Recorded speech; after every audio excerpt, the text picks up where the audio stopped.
सुभाष भौरे है। मैं कंजर्वेशन वाइल्ड ट्रस्ट की तरफ से सतोसा ग्राम पंचायत के 3 जो गांव हैं, खम्बा, खामी, टम्बाड़ी, उसमें मैं एज अ विलेज कोऑर्डिनेटर कार्यरत हूँ और मैं पिछले लगभग 6 साल से काम कर रहा हूँ इन गाँवों में। ये सिलाई सेंटर है। खामरीट में हम लोगों ने लगभग 2016 में स्टार्ट किया था इसको। तो हमें तो पहले स्टार्ट करने के बाद हम लोगों ने एक टीचर ढूंढा और टीचर ढूंढने के बाद फिर हम लोगों ने गांव की कुछ महिलाओं को जो हमने समूह जो बनाया था, उन सब समूह से महिलाएं निकाल के, लड़कियां निकाल के, और हम लोगों ने यहाँ पर थोड़ा काम स्टार्ट किया। उसके बाद फिर पशु पक्षी की तरफ से साविनी मैडम ने आके बहुत सारे जो लड़कियाँ काम कर रही थी उनको बहुत सारा प्रोडक्ट सिखाया और अभी लड़कियाँ बहुत अच्छे से काम कर रही है फ़िलहाल तो। बट इसके पहले जब ये कुछ सिलाई सेंटर नहीं था तो महिलाएं जंगल में जाती थी और महुआ चुनती थी और जैसे खेतों में काम करती थी। लेकिन अब वो सिलाई सेंटर में आने के बाद जो रेगुलरली महिलाएं आ रही है, लड़कियां आ रही हैं, उनका बढ़िया रोज़गार हो गया है। तो अभी उनको काफ़ी अच्छा रोज़गार मिल रहा है और वो जो पैसा जो कमा रही है वो अपने घरों में या खुद के लिए भी खर्चा कर पा रही है।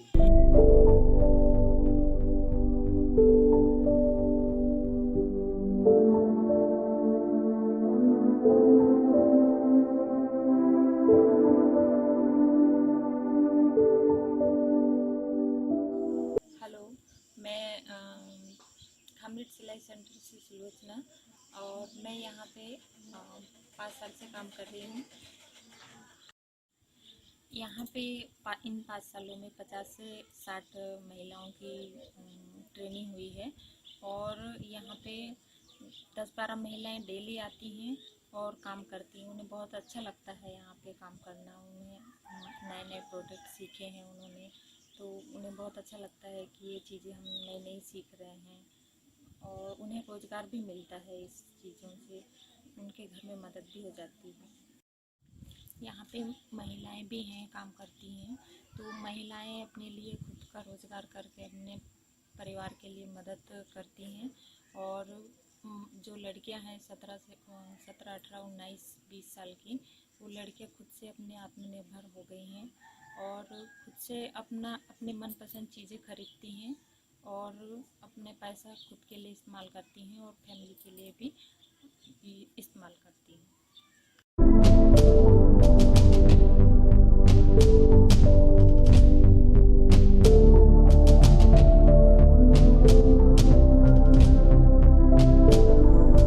मेरा नाम छाया सदम है। मैं 4-5 साल से काम करती हूँ। मेरा नाम है सुलोचना। मस्कोले सेंटर में 5-4 साल हो गए काम कर रही हूँ, वर्क करती हूँ।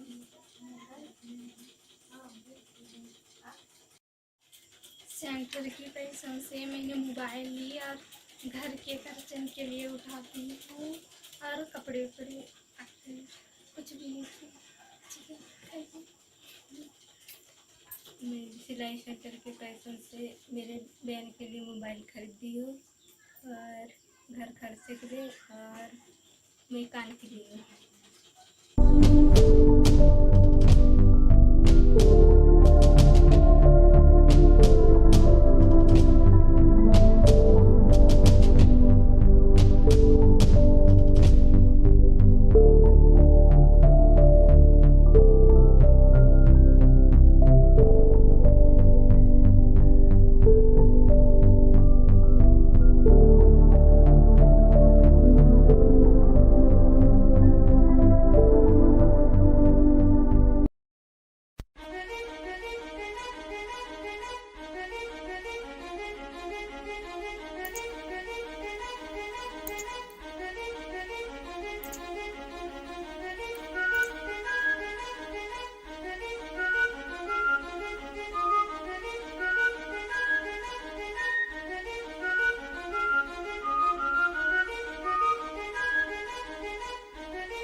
Am I audible now?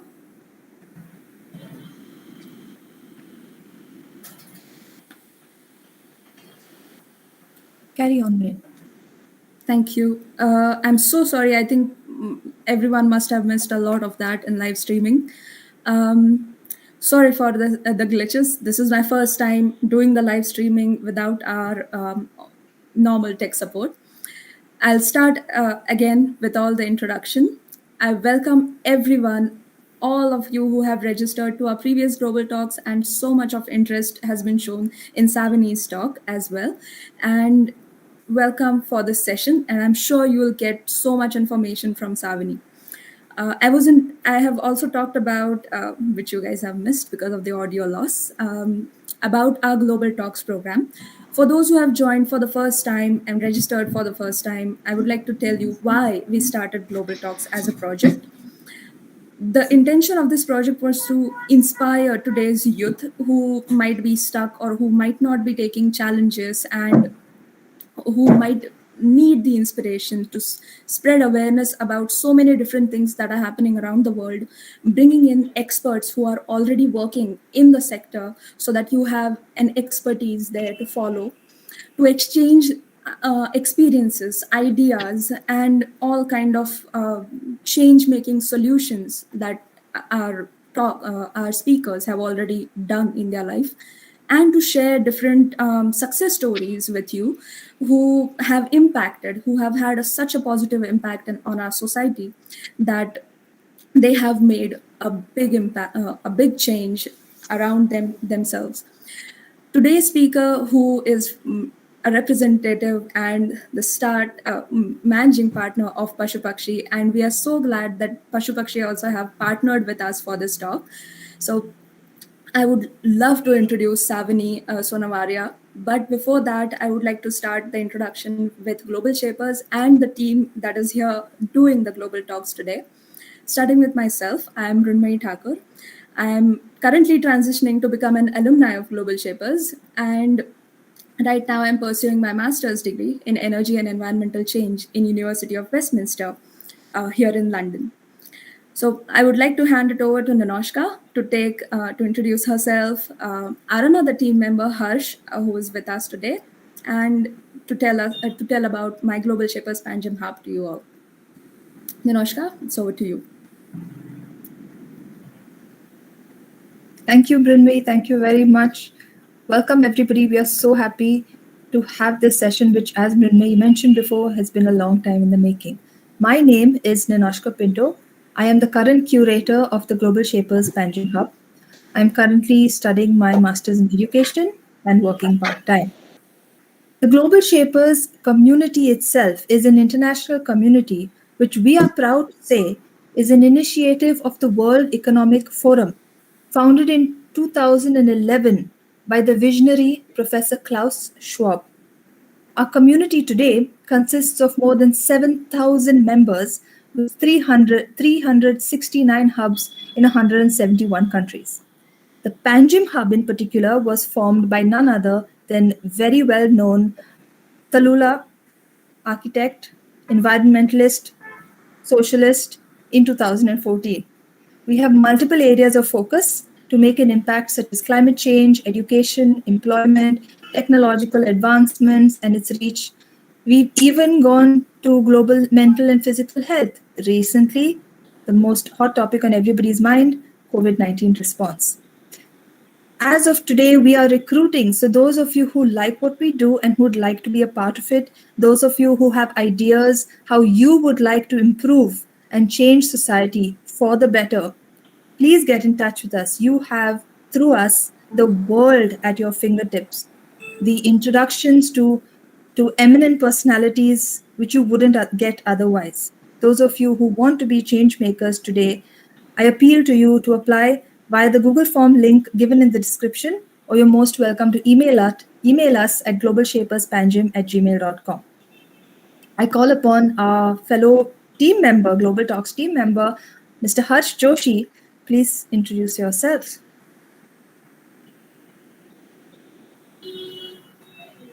Hi everyone. So this is Harsh Joshi here, and I'm a shaper at the Panjim Hub. and it's great to be a part of the Global Talks team. This project has been hosting several eminent speakers, and sharing their success stories and strategies for making the society better. And it's great that this through this project, change makers and young leaders are being highlighted. And thank you for giving me this opportunity to be a part of this session. And I hope that you all will enjoy listening today to Savini and her ideas and her journey. Thank you. Thanks so much, Harsh and Anoshka. Now to introduce Savini. I am sure she has modestly sent her introduction when we asked, because I'm so certain that she has done so much through Pashu Pakshi. She started, I would like to start that she did her master's in communication from BITS Pilani, and she has been an avid wildlife enthusiast and a passionate traveler. She worked through for corporations like Cisco and L&T, but having noticed the lack of quality souvenirs in Indian tourism industry, she decided to leave the corporate entirely and start Pashu Pakshi. Her idea of Pashu Pakshi stemmed from from mainly to contribute to local economy at tourist destinations. You can definitely see the website for more information, which has been mentioned in the description below. On the website itself, you can see that they sell from apparels to various accessories, from home decor items, and so much more, which is unique to Pashu Pakshi. And the entire product range that they have has been made mainly from marginalized communities and women who have dedicated their time and efforts to making these very exclusive products. You must have seen that in the video that we showed you earlier. If not, you can just scroll back on the live and watch the video once more. Now, I would like to ask Savini first. How optimistic are you about sustainability, and what do you think can be done to achieve more sustainability in our lives as a person? Hi everyone. Thank you for having me here. Thank you for thinking that Pashu Pakshi and the work that we've done is worthy for this talk. I'm going to start by saying that I think I'm very lukewarm, optimistic about how sustainability is going ahead. And I think that's because we are all still learning what sustainability really is. I think every year the definitions change. Every year more things get added. It's not only about wearing an organic T-shirt. It's so much bigger. And I think as a society itself, we have so much more to learn because it's still a new idea. So I'm optimistic in the way that I think I see an awakening in people. In the past 1 year, that at least people are now talking about it. I don't think everyone's still aware of what it is. Even I'm not completely aware, but I think we're all getting there. So I would like to say I'm lukewarm about it, but it's good to see that talks like this are taking place. It's good to see that people are at least questioning what it is, showing interest in it. So at least we are in the right direction. Yes, absolutely.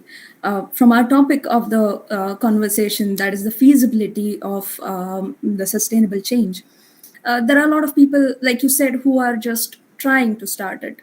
Do you think that living sustainably is affordable? And has that been one of your aims while you are working with Pashu Pakshi? Right.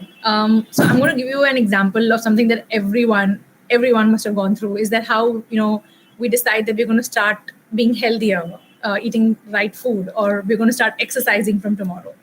Everyone's been there, and we try to exercise for the first 4 days, and then we fail the 5th day, or we try to have a really healthy diet, and then we fail again after 2 weeks. It happens to all of us. It's normal. So I think adapting sustainability is also something like that. It's okay to fail as long as you have the will that you want to try. Everyone fails. I fail. I'm sure it's something which is very difficult. It's something that you have to habituate. So as long as people have that idea that they want to at least try, I think it's a good thing to do, because failing is normal. It's very normal that one day you slack back. Maybe it's very normal that you've taken your water bottle to work every single day, and one of the days you've forgotten. It's fine. But I think the idea of the fact that you have to, if once you commit to sustainability, the idea that you have to be perfect about it, I think that's wrong. I don't think that's even possible humanly, because we all make mistakes. But to say that it is not possible, I don't agree to that as well. But it's a lot of effort. It's a constant effort. It's a lot of effort. It's about taking small decisions on a daily basis, and it's about improvising on the decisions that you've already taken. Let's say somebody starts with just something as simple as taking their water bottle and not using a plastic bottle. Once you're successful with that, you pick up the next habit that you want to do. That maybe you buy from organic farmers market. So the next thing, then add on to the next thing. So I think it's a slow process. You can't jump into it and then decide that, okay, now from today I'm going to have a sustainable life. I don't think that's possible. But as long as you have that somewhere in your mind that you want to make that change, I think it's definitely possible, to go ahead living sustainable. That's great. And it is an inspiration, because everyone could think that, oh, now they have to be ideal when it comes to bringing sustainability. Right. But it's a really competitive world, and starting something like Pashu Pakshi must have been an intention to make the world more sustainable. Could you tell us more about Pashu Pakshi and how the work it has done towards the sustainable lifestyle? Sure. So we are a social enterprise. We are not a not-for-profit. We are a for-profit social enterprise, and we work on craft-based livelihoods with marginal communities that live near wildlife conflict areas. And we hope that this opportunity of livelihood would then maintain human-wildlife coexistence. So the idea behind Pashu Pakshi was always to work with communities that are very close to nature, very close to forest, but who are finding it difficult day by day as forest covers are reducing. There is stress on wildlife to move around. So we were very clear about who we wanted to work with. We were also very clear about where we wanted to sell. I always say, even in my introduction, even in Pashu Pakshi's introduction, that we have always been focused on tourism. Because I think, at least in India, and I've seen even abroad, that when you go to a tourist place, there is so much of unnecessary buying, there is so much of unnecessary selling, and so much of things that you end up purchasing which you are not going to really use again back home. And the kind of footfalls that Indian tourism sector gets, both domestic and international, it's huge. And there is a huge scope over there which can then help the communities benefit. Unfortunately, as of today, a lot of stuff that you get as a souvenir in the Indian tourism space is made in the cities, or imported, or machine made. So the whole idea was to make sure that local economy, local community that stays near the tourist destinations, get involved in that local economy of tourism. Now, to think about where sustainability comes in this, I think that is where I was telling you in the beginning, that I think we're all learning what the definition of sustainability is. I personally don't think it is about just buying an eco-friendly product. It is so much bigger. It is about even a city taking the right decisions as to where we make the road. Are we cutting that many trees? It starts from there. It starts from whether there is disparity in income. Because as a person, if I am from a touchwood, from a well-heeled family, it's very easy for me to then take a decision that I want to buy only organic clothing. But then what happens to the communities who don't even own a television? So it's about understanding that sustainability cannot be only one person thing. It is about a society making that change, about moving towards it slowly. So which is why we took the decision of going the community way and working at the grassroots levels, because I feel reducing disparity is the first step we all need to take to make sure that we are all thinking alike. Because right now there's so much of disparity. It's not fair for me to tell a person who's not even sure where they're going to get their next meal from to not think about taking plastic packets. It's not fair. So that is the approach what Pashu Pakshi took. And we chose tourism because it has a very good footfall in our country. And that is the kind of volumes that I could help the communities then generate in their income. So that is what we do. About the competitiveness in the space, in the market right now, again, I think it's a very conscious decision that we took, that we were not going to be in the mainstream market. We were not about, we have a website, yes, we do, it does well, but that was never been our goal. Our goal has been to sell offline, has been direct to sell directly to people. So we have kind of, that's what created our own space within the tourism sector itself. I cannot even start to fathom how many good points you have made, because it is so important to let people know that sustainability isn't just buying a sustainable product, because ultimately whatever you're buying, even though it has been organic, somewhere it has been unsustainable, or it's not Exactly. just about that. And while living sustainable, just putting off a switch of light, that is sustainability, and making sure that it is done. You can be wearing an organic t-shirt and having the whole light festival at home. Absolutely. And so many points that you made. I'm going to keep coming back, and I'm sure there are going to be so many questions from the audience. But I'd like to move ahead, and I want to ask you mainly, because it has been such a big inspiration from the video as well, and from whatever I've read about you on the website. Can you tell me specifically about a few success stories that you have had of a product? And I want to come to the hornbill, because I've tried to purchase that so many times and I just can't get my hands on it. Okay, this is very interesting. Actually, when anybody asks me about success stories, we do have a lot of success stories, but I think success can mean very different things to a lot of people.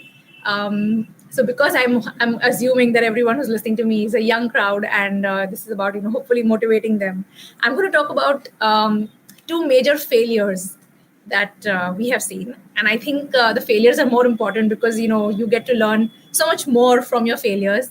You get inspired from your failures, because you then know what is not to be done, and where we stand as people, as society, about the things that we're doing. So I'm going to talk about the two failures that we have faced. Both are linked to community members in our first center, which is near Pench National Park. It's in Madhya Pradesh. So one of our top performing beneficiaries, her name is Chaya Salame. It's a very interesting story where she is, as of today, she is the single largest provider of her family, which is amazing, because she's at the age of 24.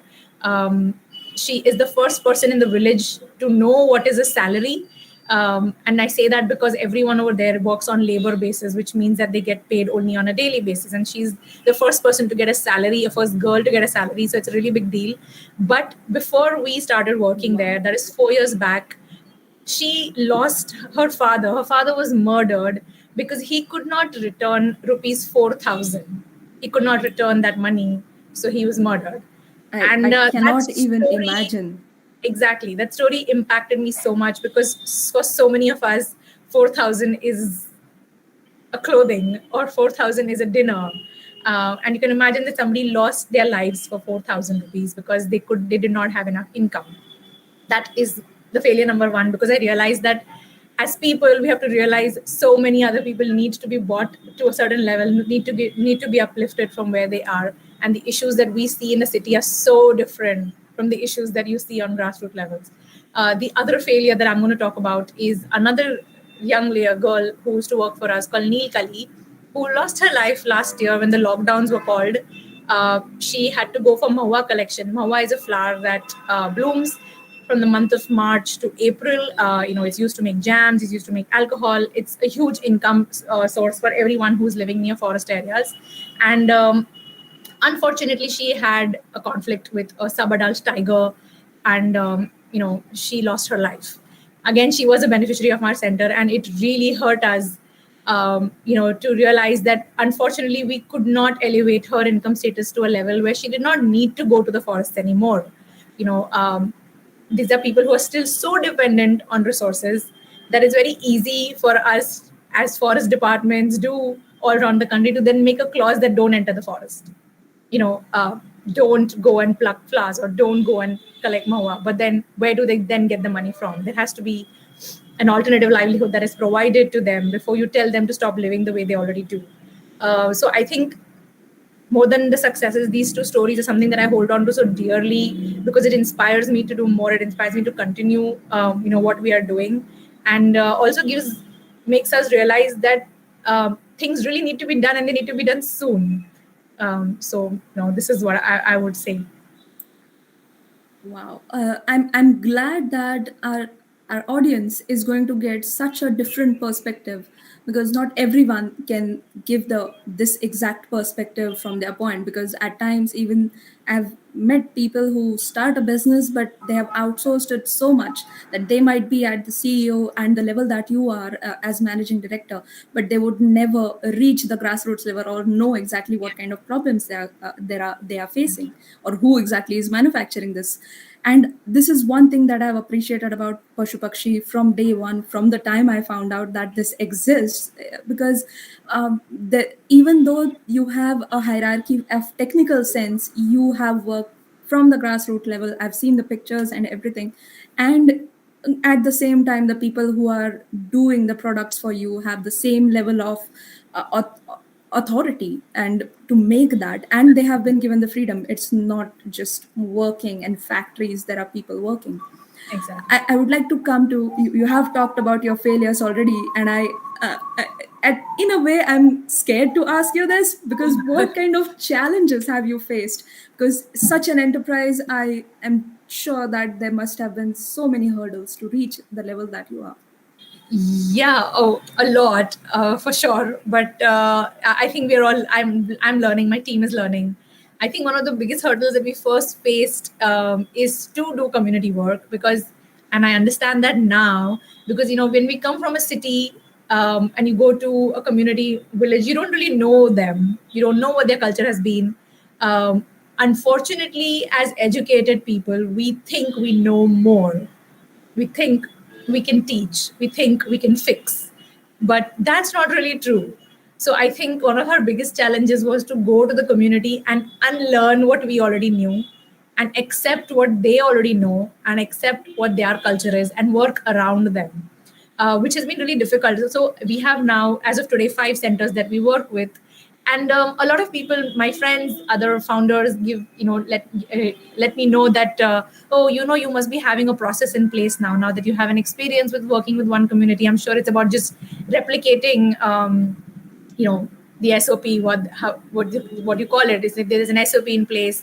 But I realized that it just doesn't work. SOPs don't work, because every community is different, every culture is different, every region is different. I cannot mathematically use the same formula for every community, because some are dependent on forests, some are dependent on farming. We have to understand where they are, what they are living. And I don't think, as people from the city or people who are educated, we have any rights in us to go and change them or fix them. So as Pashu Pakshi, for me, I think it took me 1 to 1.5 years to realize that we are there just to provide a platform of livelihood, just to provide an opportunity, to provide a choice, and then leave that choice to them. So I think that hurdle was one of our biggest hurdles, to then understand that we can't enforce, we have to accept. So I think that's been our biggest hurdle. Yeah.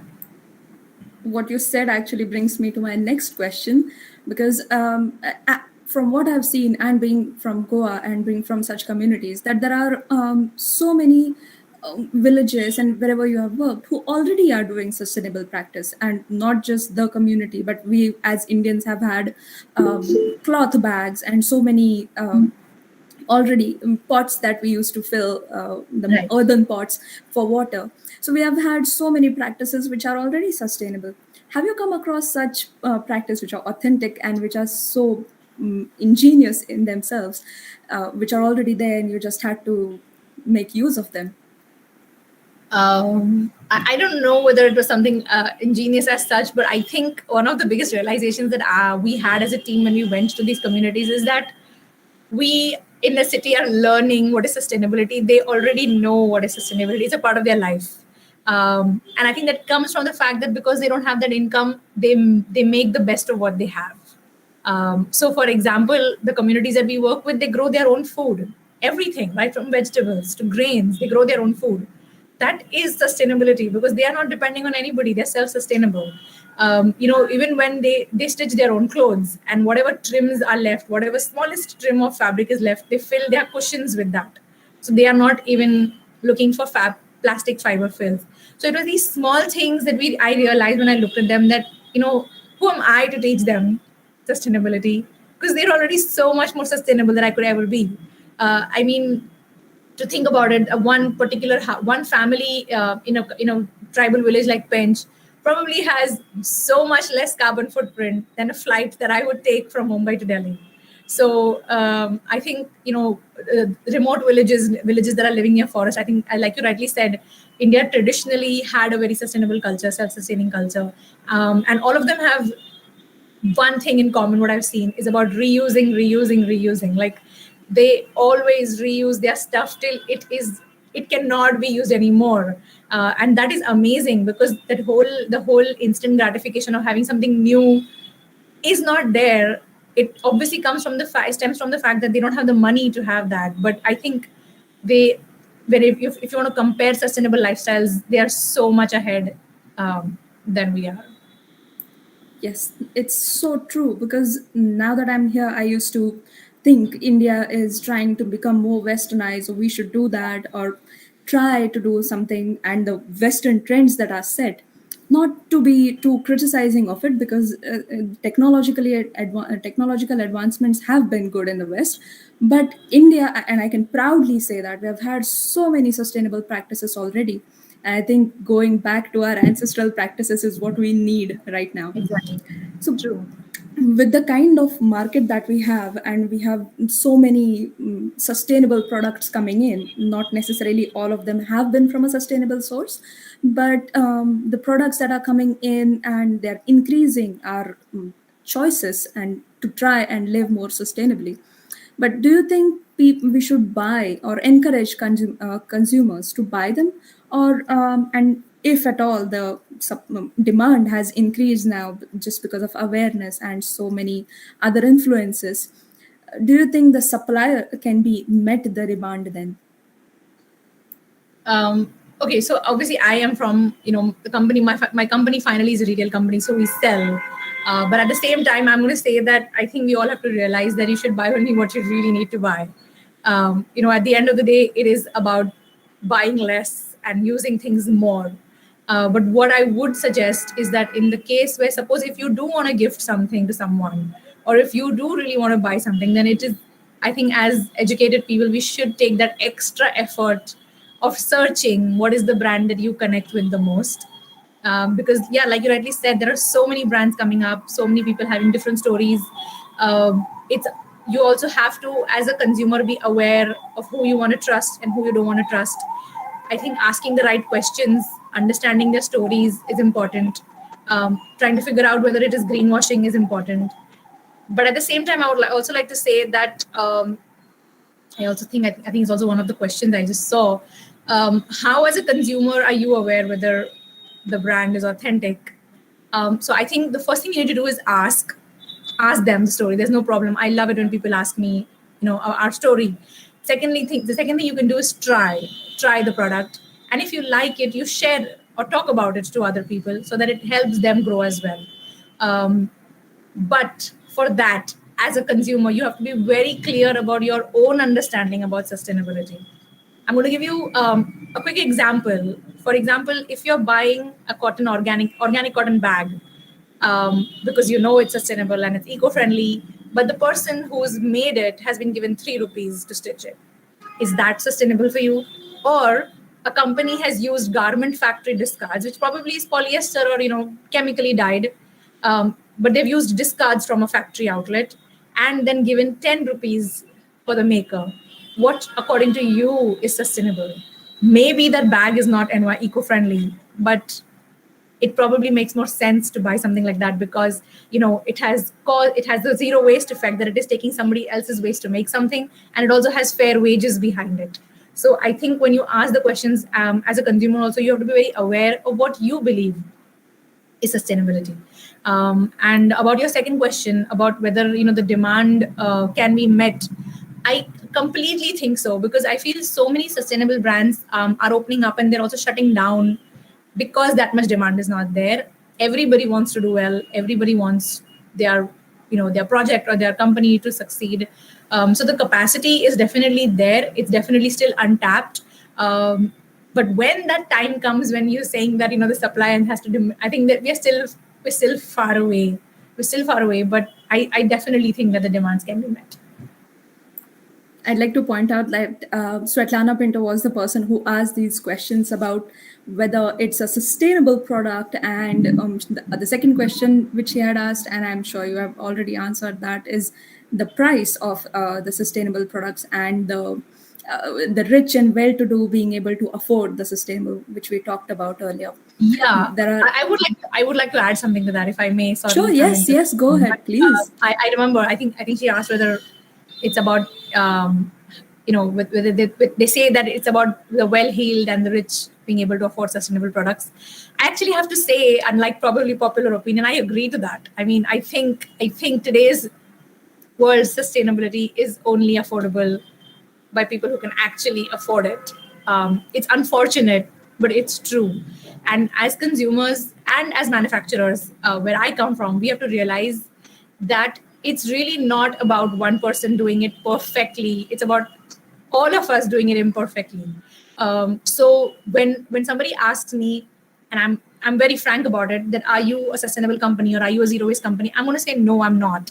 I'm not there 100% for sure. If I try to be there 100% sustainable, 100% organic, 100% eco-friendly, it's never going to have the price points which common man can afford. It's never going to have it. But at the same time, every manufacturing process that I do, I have to take conscious decisions, valid decisions, whether or not it's better to go, like I give you an example, the discarded way or the organic cotton way. I have to take those decisions and make it as sustainable as possible so that we can make it affordable. I think if we all go the purest way, it's eventually going to crumble somewhere, because finally you're not going to be able to do those kind of volumes. Not everybody's going to be able to buy it. And then what's the point? What's the point if only 5% of people are able to afford that?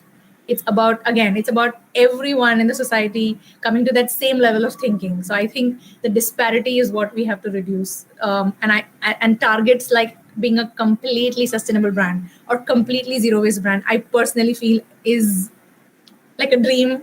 And I think that's going to increase the prices. So I think we all have to be, practical about these things.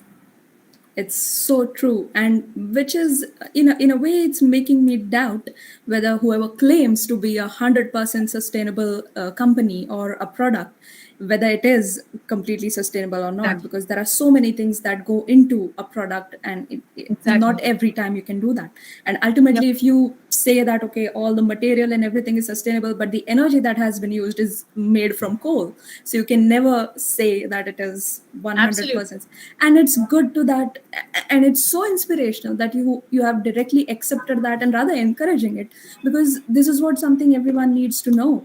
And not every time do you have to be correct or do you have to be up par with it, but like you said, using the waste materials and reusing that to make something is much more important. Making sure that our landfills are less filled than making a new product.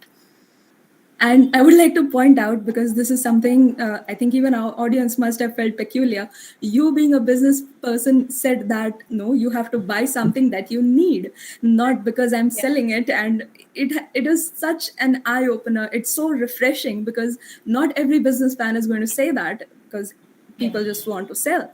And one thing about Pashupakshi, I can say that if you just visit the website, I'm 100% sure you'll end up buying it.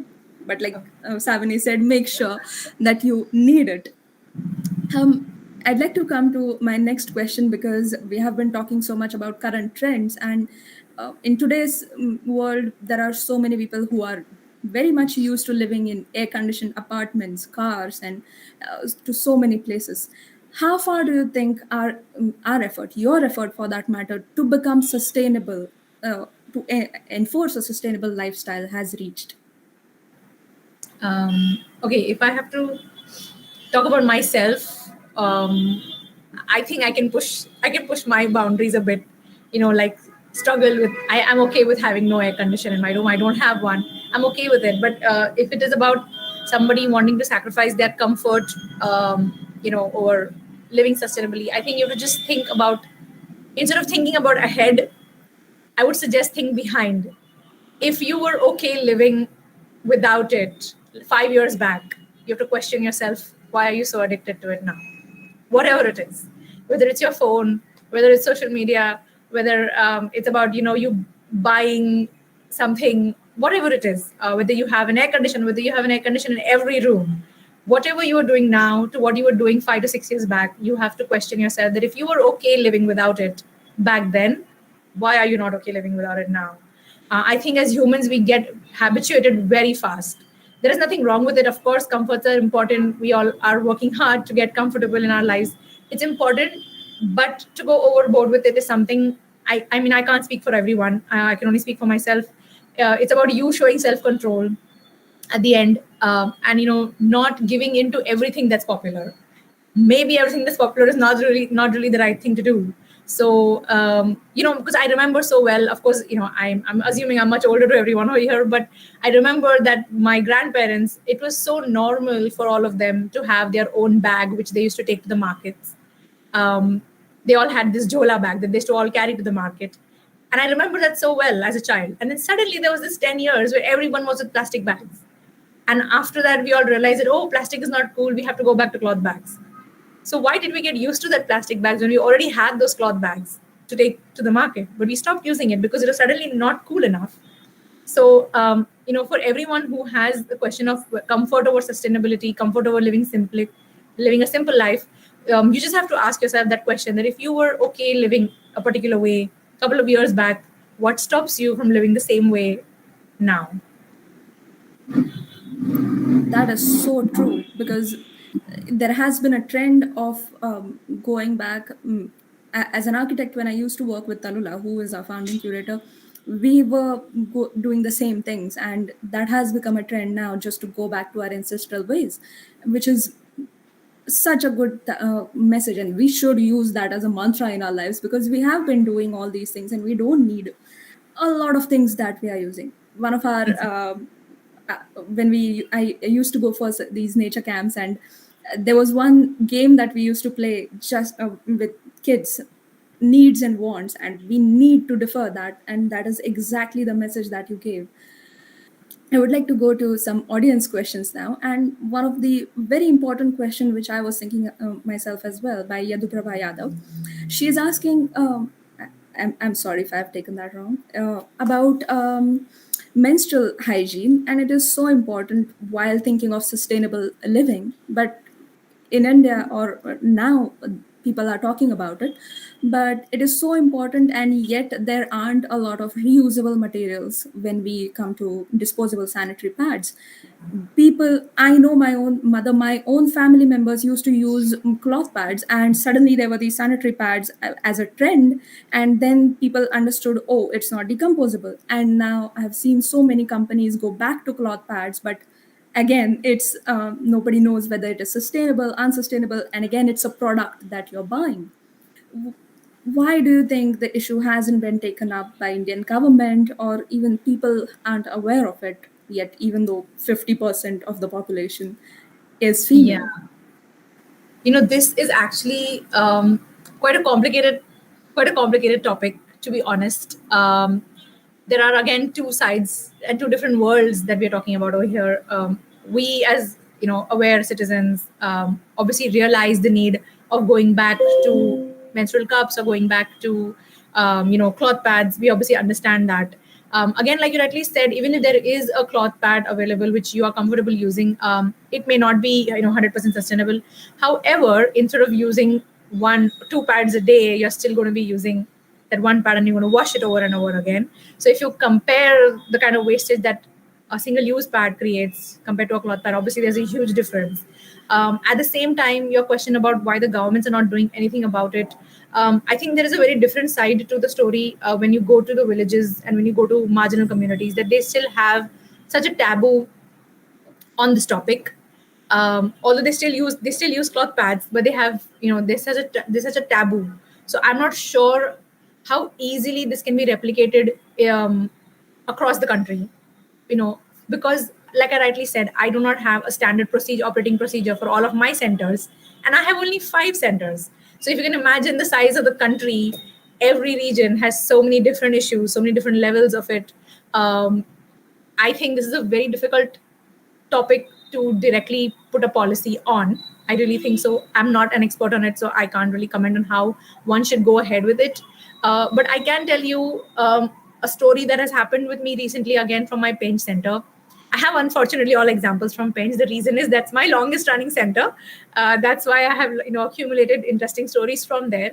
Is that somebody called me up and said, obviously in a very good willing way, that why don't we donate sanitary pads to the Penge village? There are about 100 to 150 women over there. Why don't we donate? We're ready to donate. Will you be able to distribute it, etc. Although that gesture comes from a really good point of view, the communities over there, we are aware that they use cloth. I also had to question them that you're going to get them used to wearing single-use sanitary pads, and then where do they throw it? They live right next to the jungle. Who gets disturbed? What happens to the animals if they come in contact with it? There is no wastage plan system, and nobody's picking up the waste from the communities. So there are so many various angles to this about people wanting to first give access to marginal communities to just basic hygiene, to we people who are in the cities to now going back to traditional ways of cloth because we have the facility to wash it, which maybe others don't. So I think it's a very complicated topic, which has a lot of different perspectives. But what I could say is that as an individual, if you are comfortable with the mindset change of using cloth pads or going back to menstrual pads, that's definitely the right way to do it. I use it myself, and if somebody comes and asks me, do you think I should do it? I guide them to take a better decision. I think what all of us can do as women can be that if you are a user, you can explain to your friends or your family why it is of advantage. I think it's about turning the stone one by one. It can't be, I think, an entire policy. You are absolutely right. And one of the comments by Ishita, our shaper, is that young children or children in school, and I would suggest boys and girls, should be educated about this without any disparity, just to educate them about what exactly is to be done. And Exactly. parents who are listening in, the youth of today, I think this is a very important message. Start using it and then follow the pursuit. Your friends, your family can be an immediate way of just influencing them to being more sustainable. In a way, while talking about menstrual hygiene, you have addressed Pooja's question, which is, but this is about overall system change. While implementing composting methods, wet waste management, or sweeping policy can be done by the government to ensure a sustainable living in an overall way. And how can we attract the government to do that, or how can we influence the government to do that? Your waste management. It's like a systemic change to become sustainable. Right, exactly. I have a very interesting take on that as well. Maybe, I don't know whether I'm probably going with the common thought here, but I really think, who is the government? The government is us. We are the government. Whoever it is, whoever you're supporting, it doesn't matter. But every year, whoever is the government, it's actually the citizens who are the government. And I think just last month, I was having this discussion with my team where there was the policy that in Mumbai, there were posters everywhere about, dry waste segregation, wet waste segregation. There have been hordes and hordes of posters and ad campaigns and radio ads and television ads about waste segregation. And in my society that I live in, I don't know a single person doing it, although it's being shouted about everywhere. So the question then is that even if there's a policy being made, are we as citizens taking the effort to follow it? Or do you always want a school teacher model where you go like, oh, if you don't segregate, we're going to fine you? If that is the only way you're going to work, then we have to all think about it ourselves. That to what extent can any leader enforce something? Because I see policies happening in Mumbai. When I was in Bangalore as well, I was there for 3 years, and even there, the municipality had put up these protocols of segregating, but people were not willing to do it because for us it's this effort. We've been so used to dumping everything together, and now suddenly is this extra task of segregating dry waste and wet waste.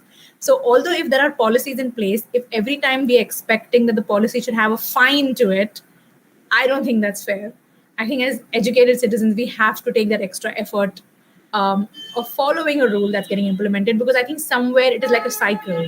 If we implement it, more policies will get implemented. If we implemented more, more policies will get implemented. But it can't be a one-way thing.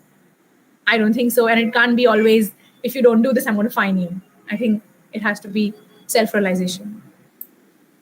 What you said, and this is about every point that you have made. It has been so important, and thanks, Pooja, for asking the question, because that's what will make me, and rather everyone in the audience as well, realize that it's not just a government's job. Because people then can directly blame, oh, government didn't do this, but while Exactly. government has done something, it's up to us as well, and nobody is going to blame one individual person. It's a Exactly. community that has to make the change. What do you think has been the effect of COVID on living sustainably? You can talk about Pashu Pakshi as well, because I'm certain the last 2 years almost haven't been easy, would not have been easy for Pashu Pakshi. Yeah, absolutely. I think COVID has impacted everyone in very different ways. Like I said, we were 90% dependent on tourism for our revenue, and tourism was the worst hit sector in the entire world, not only in India. So you can only imagine it meant for us to kind of go down to zero almost and rebuild, which was difficult because so many people are then dependent on Pashu Pakshi to get money. Um, which is why I was telling you the example of Neil Kali, who unfortunately lost her life because of the lockdown and the tiger conflict that happened. So I think the marginal communities all obviously were affected really badly because of the pandemic. We all were, but I think for them it was even more because they really didn't know how to get their next earning. For us, I think in the city, I noticed that everyone was so dependent on online marketing, on online sales, and online purchases that I think single-use plastic had skyrocketed for sure. Like so much of packing material, so much of set, so much of taping. Something that I was used to going out in the market, I wouldn't do it anymore because of the fear, and I'm ordering it online. So obviously, I feel even my own way of living, the quality definitely dipped. So many small things like this. I think the fact that people could go out and do something and this not being done, I think really messed up with a lot of choices that we could make even individually. And I think somewhere I am worried that the pandemic fear is still continuing and it should not become a habit. Then now everyone's just sitting at home and ordering things. Once things settle down, and I hope they do soon, we have to go back to a normal way where we can go and physically make those purchases, because it helps so many things in the way. And similarly, even medical waste, I think the kind of medical waste we've created has been so scary to even see and to hear, that as individuals, I think the only thing we could do is make sure that we are not using single-use masks, and something that is a cloth mask that can be washed and reused. So I think definitely sustainable living during the last 2 years has been challenged, has challenged me for sure, and I'm sure it's challenged everyone on different scales. Yes, you're so right. But when you talked about the marginalized communities being affected by the pandemic, I'm actually curious, and coming back. This should have been one of my previous questions, but it's just coming back to me now. How did you even start working with these communities? How did the Pashu Pakshi entirely happen? I know I briefly talked about it, but I would like to hear more. Sure. So actually, there are a couple of things that are again aligned. I personally was a wildlife enthusiast. So I wanted to do something in the wildlife space. And I do happen to have a lot of friends who are wildlife scientists or into conservation. And they highlighted to me these issues of conflict, human wildlife conflict being one of the most important things that's going on right now, because of the kind of encroaching that we are doing for infrastructure, the kind of encroaching that we are doing for development, reducing our forest cover. So conflict is becoming an issue, I think, everywhere, not only in India, but everywhere in the world. And at the same time, I think wildlife tourism in India is also something that needed support, because the more people actually go to wildlife tourism, the more they're aware of what amazing biodiversity we have as a country, and can be a bit more concerned about the bird that they see outside their window than normal. So for me, it was something that I thought of aligning, because it was my own interest as well as an issue that was already going on. And obviously, when I then got introduced to these communities, I saw them, I interacted with them, I met them, and I realized that it made perfect sense for me. It was something that happened. I did not plan it so deeply, to be honest, but as and when I started finding out more, I got the right opportunities, I met the right people, and it all fell into place. And it all started in Pains, which is why I talk about it so much. And then now we have other 4 centers where we are working with similar communities. So that is how we started the idea. There was a mixture of idea as well as passion. That was the reason why it all started out. Wow. I'm just in awe of what you have done with Pachupakshi, and it's so inspirational. One of our audience and our shaper has asked a question. What would your thoughts be if it is sustainability versus development and growth? Or what would you think about that? That has been one of the debates that, oh, sustainable Yeah. people, you don't want development. Yeah. Exactly. I know. I've been in between those debates a lot, and it's difficult. It's really difficult to answer as well, because I don't even know whether I'm the expert on it. I'm not for sure. But it's about, I think, creating the right balance. About again, the decision makers, whoever are taking decisions about building certain kind of roads or having high speed trains going by. It definitely is about taking the best decision, the best route ahead. For example, if you are aware of the Great Indian Bustard situation, and the dwindling population, and how people have recommended that maybe underground power lines would have been the right way to go. So I think today's technology is so advanced that we can't give ourselves reasons anymore that, oh, development is the way. Development is surely the way, but I think our technology is so advanced that we can do development in the right way. So that is what I personally feel. So I feel if there is a situation where you have to build a particular road to give access to someone, or you have to build a high-speed train because it saves X amount of money, it saves X amount of time. I'm not going to go against it, because definitely people need it. But at the same time, I think we have to then evaluate what is the best way forward. And we also have to accept and realize that maybe the best way forward is probably more expensive. And then we have to, as a country, as citizens, be agreeing to the fact that it is better to spend the money now than to suffer 20 years later, and take the right decisions. So obviously I am not anywhere in the decision makers, but that's my personal opinion, that development definitely should be there. I don't think we should sacrifice it, but I really think technology is advanced enough now to take right development decisions. You're absolutely true. And speaking of youth and our all of our audience, for that matter, and everyone who will tune in a bit later, what do you think? And this is a question from audience, from Neil Puranik. What career options would you think would be better for Mother Earth? Is what he has asked. What For should Mother people Earth? choose? Yeah. What Oh, do you wow. think people should choose as a career to make a sustainable change ahead in future, not just for themselves, but to make an impact in the community? Well, this is a complicated question, because I think everyone has so many different choices and so many different aspirations of what they want to do. And again, for example, I'm an engineer myself, but tomorrow if I say maybe engineers are not the most sustainable, but the world needs engineers, because then if you want to make sustainable roads, we need civil engineers to make the sustainable roads for us. So I wouldn't say this is a particular decision career wise that you need to take. But what I can say is that if you are in a particular career, whatever it is that you are doing, who you work for is very important. Make sure you know what the company is. Make sure you know what they're standing for. Make sure that they are believing in the right thing to do. I think it's not every time about starting your own company. It's also about joining a particular cause. So with so many companies out there in so many different profiles, whether you're in media or technology or medical, I think as a person who wants to pursue something which is taking a sustainable choice in their career, I think it's about really understanding what your company stands for.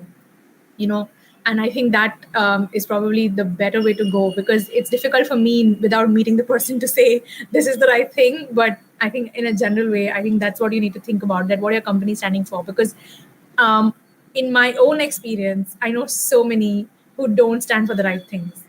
Um, that's all I'm going to say. So, when you are joining somebody, even though it's a really fat paycheck, make sure you know why you're getting that fat paycheck and what is it that you're doing. That's all I'm going to say.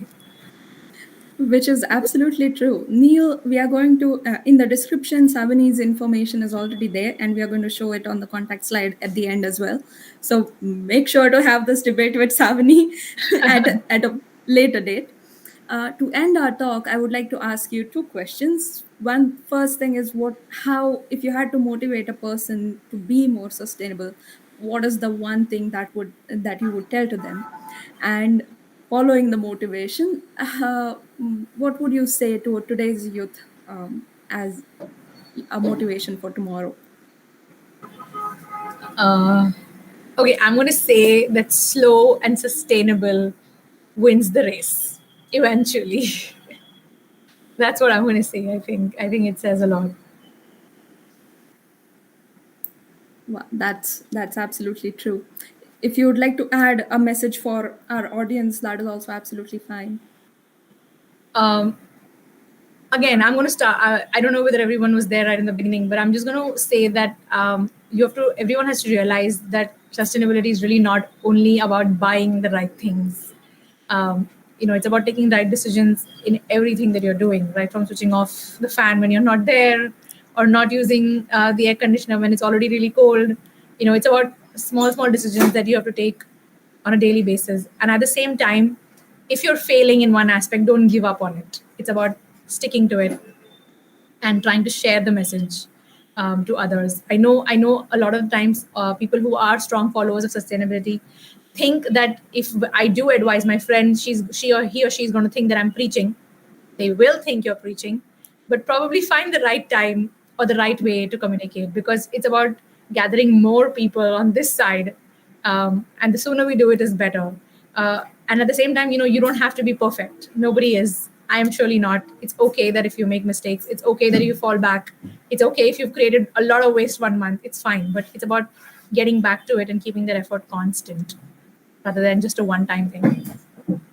You're absolutely right. And this has been such an inspirational talk, because I have been in the industry, but I have had so many inspirational sentences from you, which I'm going to remember for a lifetime, because Thank you. I have been one of the people who, oh no, this isn't supposed to be, this isn't supposed to, this isn't the way how it's supposed to happen. We have to be sustainable. But you're right about not being a perfectionist in everything. Ultimately, the goal is to achieve overall sustainability than just a targeted one. Thank you so much, Savini, for making sure that you were there and you have answered all of our questions and a lot of questions from the audience as well. I'm sure everyone has enjoyed the talk. I have no doubt about that. While Thank I'm you. thanking you, the contact slide is on, and everyone who's a viewer, or if you would like to come back and look at this, you can definitely contact us at Global Shapers, as well as Savini. You can follow Pashu Pakshi, you can visit their website. And thank you, Savini and Pashu Pakshi, for collaborating with us. Thank you so much for being our speaker today. Thank you so much for having me here. I hope I have managed to live up to the expectation whatever everyone had. But thank you for having me. Thanks a lot. I would like to end the meeting now. Thank you, our audience, as well, for enduring us. And I'm sure you would join us for our next talk. Thank you so much. Bye bye.